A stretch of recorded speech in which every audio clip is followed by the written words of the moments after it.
dhegaystayaal gaban inta aabbihii ku waayey agoontoobay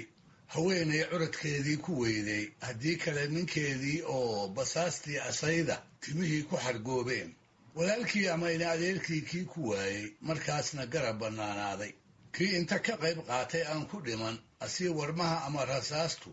ay lixdiisii lixaad halakeeyeen afartaas baa dhab u garan kara aaya xumida uu dagaalku leeyahay oo cel nin galay baa laga waraystaa waa tii la yidhi afartaabaa ku habboon in wax laga weydiiyo hoogga iyo ba'a colaadaha laga dheefo afartaana waxaa marahayga shan looga dhigi karaa nin xirgi leh oo waxba yaanu goobaha dagaalada goobjoog u ahaane dhegmaal ah dhabna uu og wixii la soo maray iyo raggii dagaalada fudaydka ku geli jiray taws iyo tabaale wixii ay ka dhexleen taasina waa arrin ay soomaalidu waayo aragnimo ballaaran u leedahay maxaa yeelay muddo dheer ayay biyaha yar iyo baadka kooban ee xoolaha ku loolamaysay inkastoo tiro badani ay reer magaalowdayna haddana dhaqankaasi weli kama idlaan si kastaba ha ahaatee maansadii hore ee soomaalida waxaa ku dhex fidhiidhsan tixa uu gabyaagu ku muujinayo sida colaadaha loogu naafto iyo nabadda sida loogu baraaro ee dad iyo duunyaba loogu bulaalo soo qaado gabyaagii magaca dheeraa raaga ugaas oo barbaarnimadiisii ahaa dagaalyahan geesi ah in badan nin dil iyo duulaan u heelanaa kolba reerihii uu galana aan neefna xeryahooda kaga tegi jirin wuxuu sidaa ahaadaba waagii dambe ayuu keligii isla showray wuu xisaabtamay wuxuu isbarbar dhigay dheefta iyo khasaaraha colaadaha laga kororsado dib ayuu u madacsaday maalmihii ba'naa ee uu u soo joogay iyo intii jeer ee isagu dagaallo uu abaabulay uu ku sigtay eebbase uu ka badbaadiyey markaas baa waxaa ka go'day colaad oo dhan inuu faraha ka qaado inay intii hore uga ekaato ha yeeshee go'aankaas oo qura iskuma koobine wuxuu isku howlay dadka kalena inuu colaadda ka waaniyo oo haddii wax kala galaan uu u kala dab qaado dabadeedna gabayga ka sokow nin nabadeed inuu yahay ayay bulshadii xilligu u aqoonsatay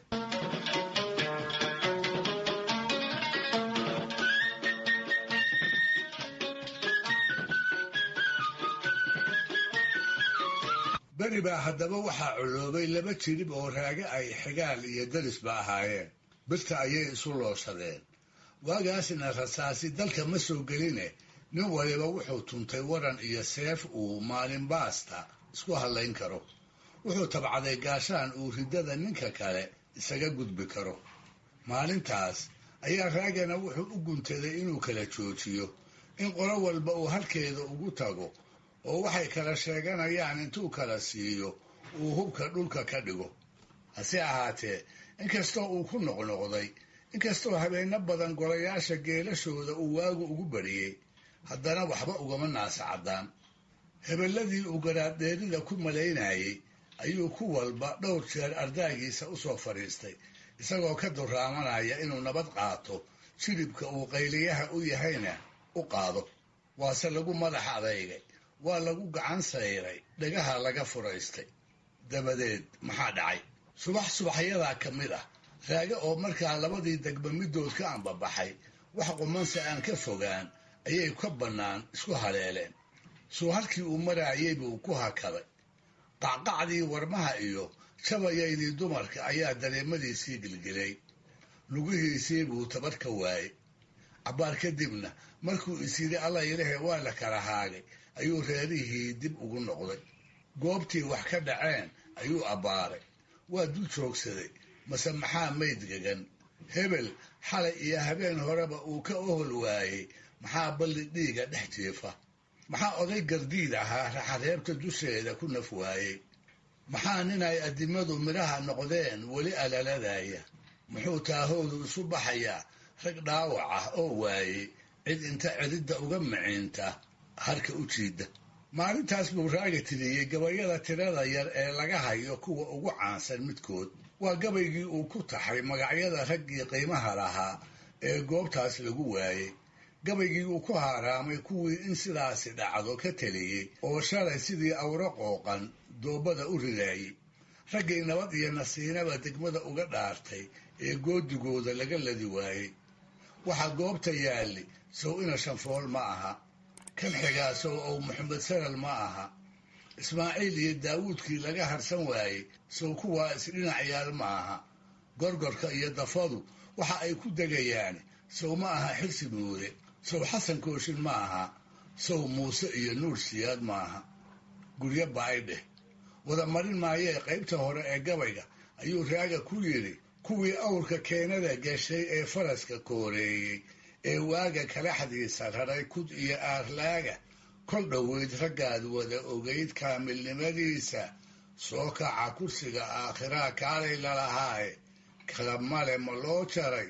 raggan kaydiyooyda hayey kax bannaan sidii kuus qotaad ma u karoo raaday kumow ina shanfool buu ahaa kaahinkii dhimay.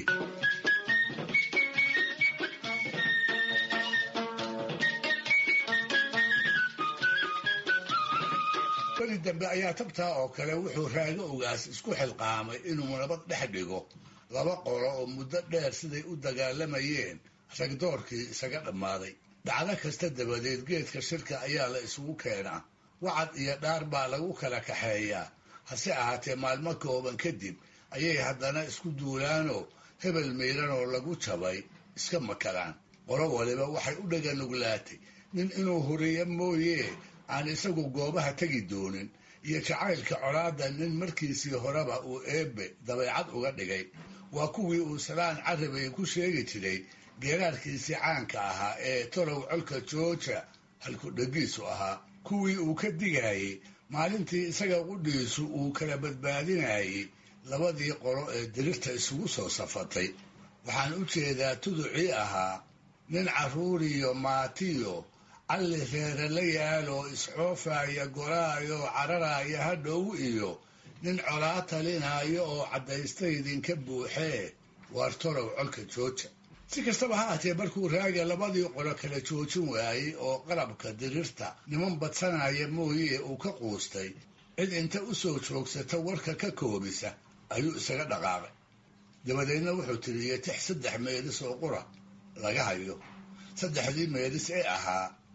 nimaad caafimaadkiisa talin kuguna caayaaya haddii ciiska weyn la daro warama caal weyn leh miyaa loo calaacalahayaa.